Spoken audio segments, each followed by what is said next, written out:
Welcome back to Talk It Out. My name's Dan, I'm the owner of UK Bike Fit, and I'm here again with Jen, our physio and bike fitter and ex-elite triathlete, and Dan, our amateur triathlete and amateur YouTuber, self-proclaimed. So today we're going to talk about gravel bikes and what is a gravel bike? Do we need gravel bikes? What defines a gravel bike? And what are they intended to be used for? So I'm going to start by trying to answer the question, Jen. I'm going to throw the easy one to you first. What is a gravel bike? Okay, to me, a gravel bike has wider tyre clearance than a road bike. It's something that I can ride off-road, and it has mounting points, so I can put bags on, take it off-road on adventures, just do fun stuff with it. Yeah, I think, so you started that answer with, to me. Yeah. I feel like that's the important thing here. Yeah, because I think that some people might just want to race a gravel bike. They don't care about mounting points and stuff like that. But that's the reason that I got a gravel bike, was so that I could take it away on an adventure with me. So I need to be able to put kit on it. Yeah. So what gravel bike did you get and what adventure did you do on your gravel bike? And what was it used for? I got a Cannondale Topstone, and the first adventure that I did was riding around New Zealand. So I did that as soon as I retired as an elite triathlete. Yeah, I just bought it a month before I went, didn't do loads of research into it. My uncle's quite a bike nerd, and he told me it was a great bike to buy and it could do everything that I wanted. So on a whim, I bought that, and he was right. Off you went. Yeah. And since then I've taken it to the Pyrenees as well, and just ride it around the Peak District. Yeah. As well. Yeah. I think this is the problem with the term gravel bikes, though, because that is a gravel bike, as it's defined. But then also you could have a touring bike, steel frame touring bike that you just stick a load of racks on and head off. But then you can have a race bike, gravel race bike, and there's a difference there. And then you've got this new sort of umbrella category, all-road bikes, that seems to be coming out more and more now, and lots of different brands bringing out their all-road bike. And what's the difference between an all-road bike and a gravel bike, and where does it sit on that spectrum? And can gravel bikes only be ridden on gravel? No, they can't. They can be ridden on road, they can be gravel, mountain bike trails, they can be ridden in multiple different places. But I feel like the name gravel bike gives it that impression that it's only for a set use. Yeah, and I think it's like a lot of people, especially people who come in to see us at Bike Fit for sizings, they'll be like, what is a gravel bike? And ask me. And a lot of the time I don't, you kind of just describe what it is. But yeah, you can get that from a road bike, you could get it from a cyclocross bike. Some people actually will want a mountain bike.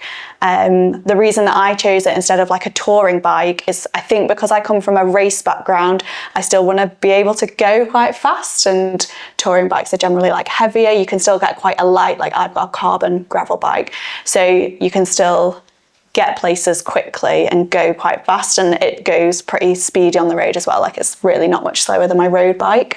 So it could manage to do everything. But I also took it on some rogue mountain bike tracks that when I was on it was like thinking, shit, I should not be on here, I'm probably going to break my bike, but it managed it just fine.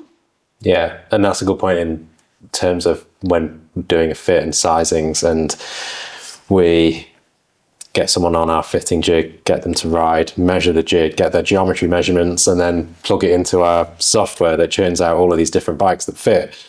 More often than not, there's a gravel bike on there, lots of different gravel bikes. And, you know, in terms of geometry, this is another reason why I don't feel like gravel bike sort of covers that full range of geometry. There's race bikes, and I've got a BMC Caius, which is my gravel bike, and the reason I got that gravel bike was because it was a racy geometry. It's basically like a road bike in terms of geometry. But then again, you go to the other end of the spectrum in terms of the touring bikes, or yeah, so it is worth noting, I have changed things on my bike to make it more like my road bikes. So I've got narrow handlebars. I think it came with 40, maybe even 42 handlebars, and it's got 38 handlebars on now. And I lowered the front end as well. Yeah, I would like to change the cranks on it, but I'm just not that rich. And then going the other way, so like, if we did that fit and did that sizing and gravel bikes turned out and was starting to like recommend people, well, maybe you should have a look at a gravel bike. Yeah. What's the general impression, do you think, if we start like recommending gravel bikes to people who came in maybe thinking they wanted a new road bike and they're wondering what to get? And we're saying, well, you could do with this gravel. Well, I think some people quite like that because actually you can ride your gravel bike on the road. You can put road tyres on it.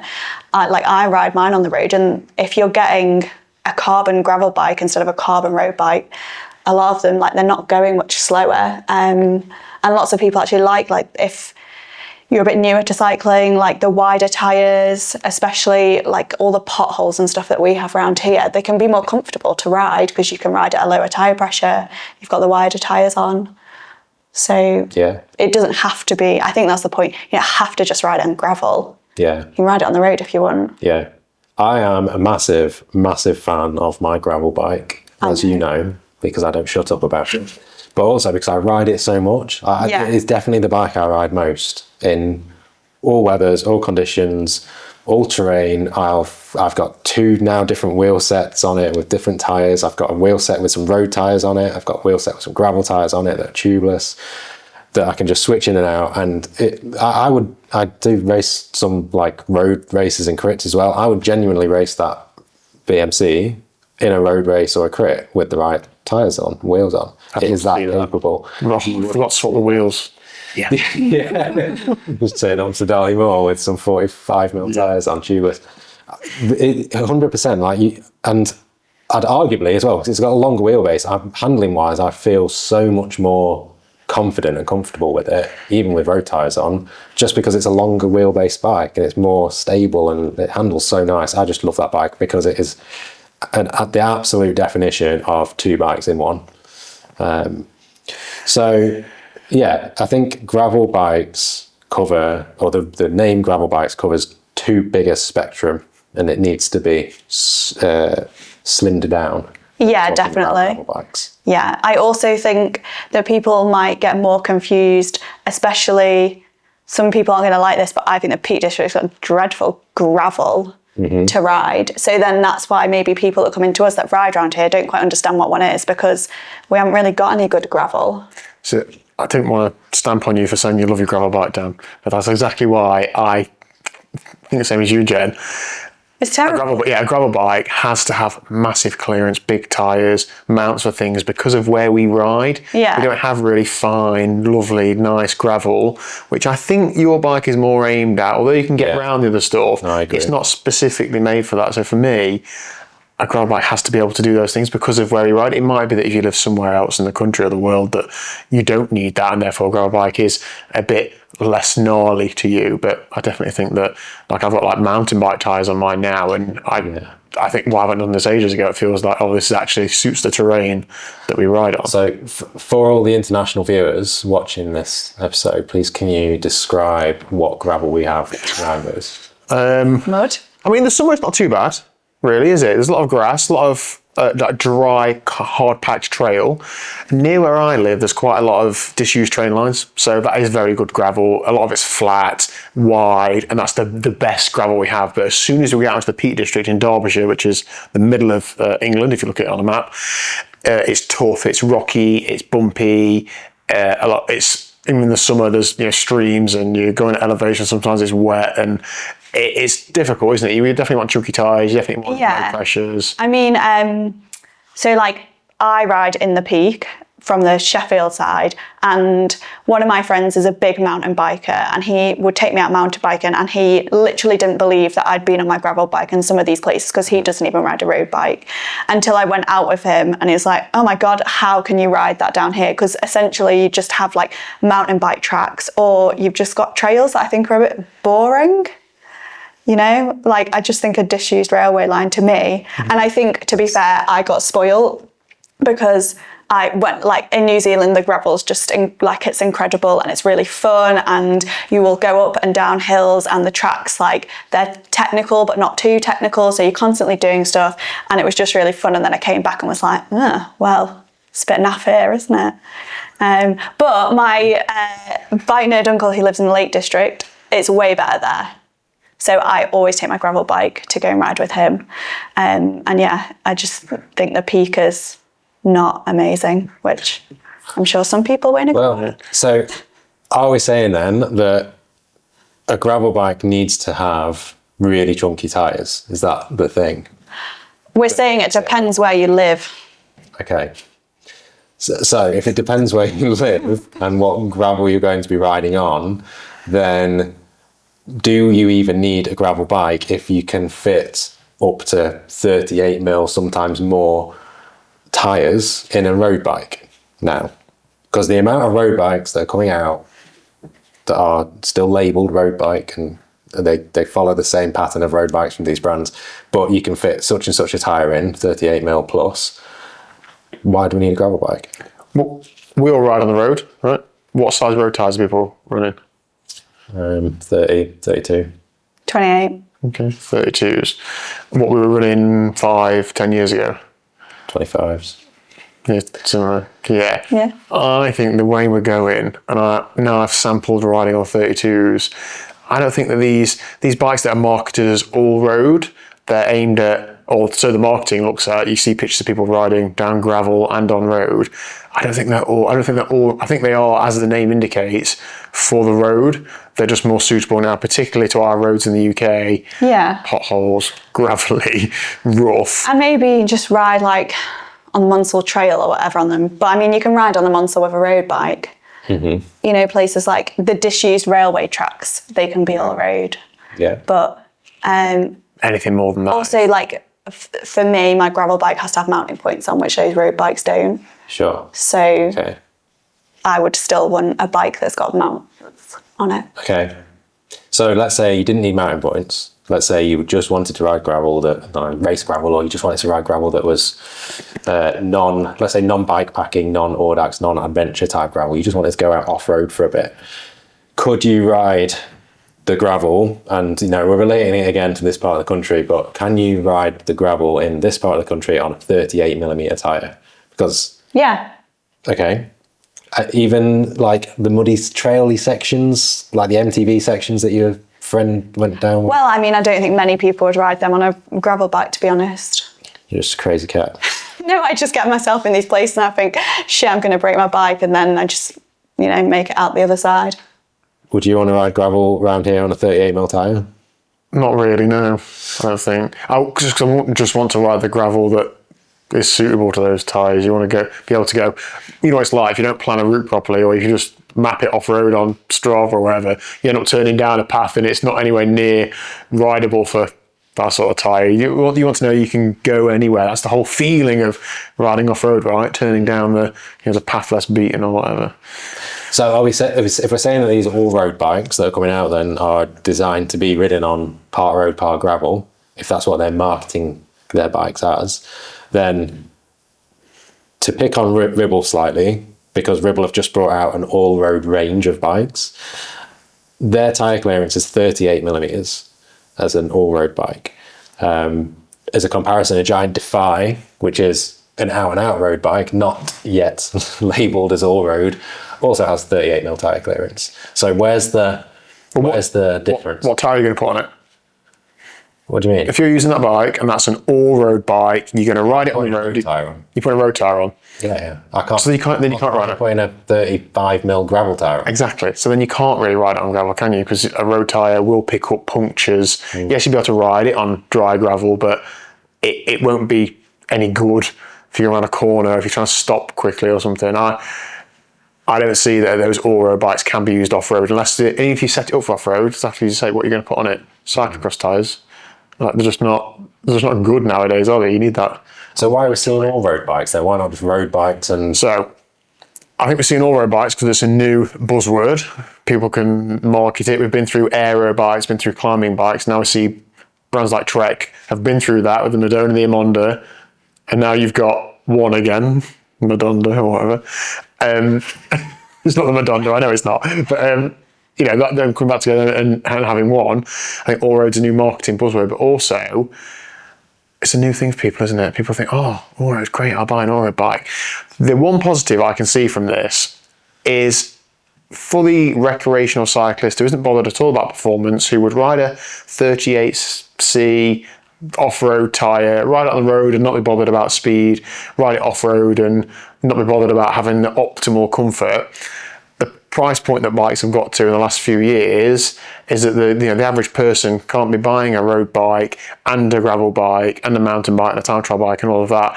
If one of those bikes is going to do two of those things, that's going to appeal to a wider market. So I think potentially it's enabling people to buy a bike and do two disciplines, or even if your commute is, some of it's on road and some of it's you go through a couple of parks or you ride on a cycle lane that's a bit crappy and a bit gravelly, then an all-road bike with a light off-road tyre might be the best setup.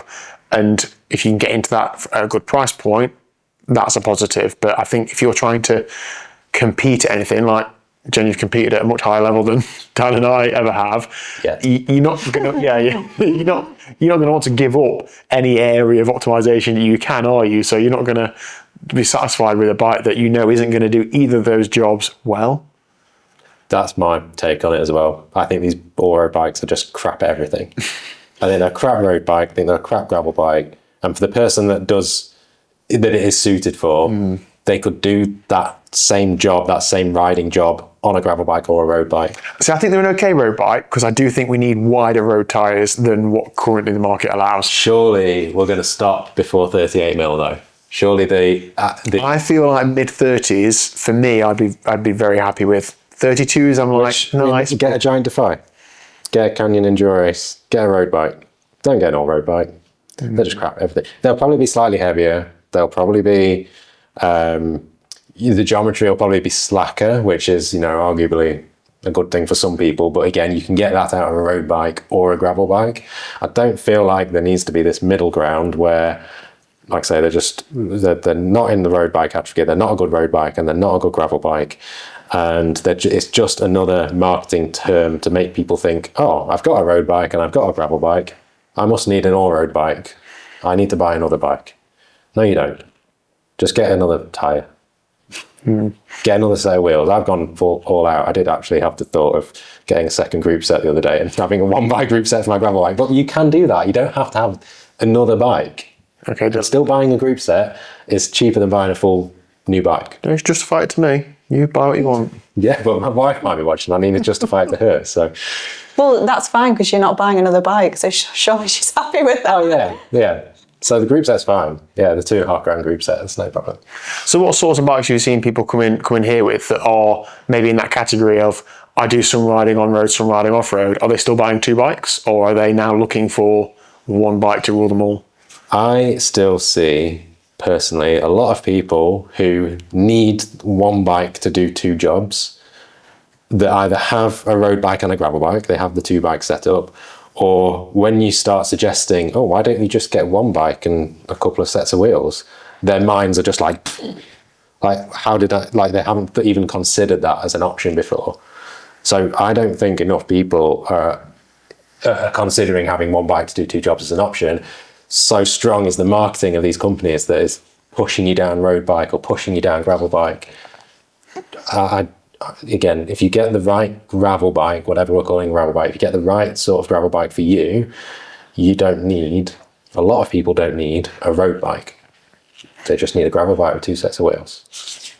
I know we just laughed at you for you justifying two group sets, but just talk us through that. What was your group set thoughts? Why are you thinking about changing a group set? Because, Daniel, when we spoke about the bike choices, I'm bringing you into it because when we spoke about the bike choices for Grand Guanche, which is the bikepacking trip that we are about to set off in a few days. On gravel bikes? On gravel bikes. Oh, well, you're on your BMC Caius, which isn't a gravel bike. Yeah.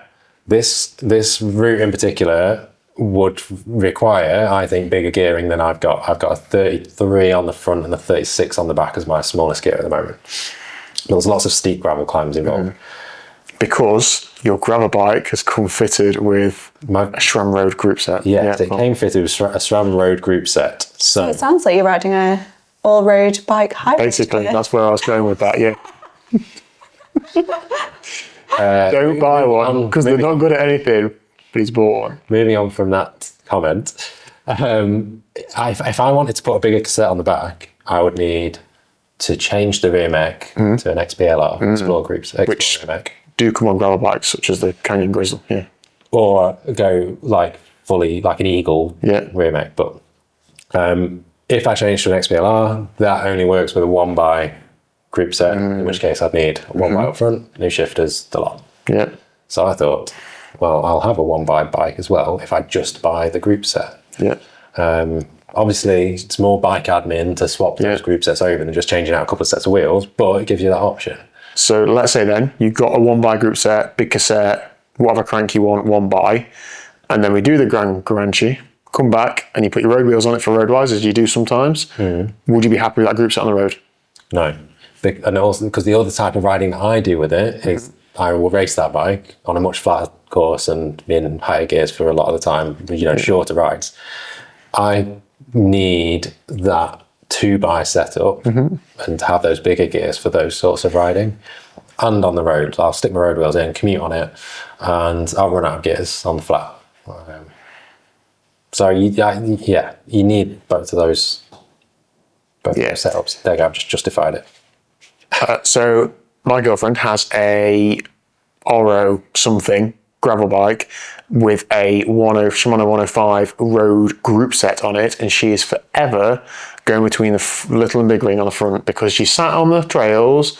You're doing 8 miles an hour, you're doing 12 miles an hour, 14 miles an hour. You're just at that sweet spot where you're like flicking between the little and big ring, and she's just like so sick of changing the front mech. I'm like, you need a 1x group set. But if she was to ride that on the road with 2 sets of wheels, I know she wouldn't want a 1x group set. She'd want to be able to have the lower gear and the bigger gear.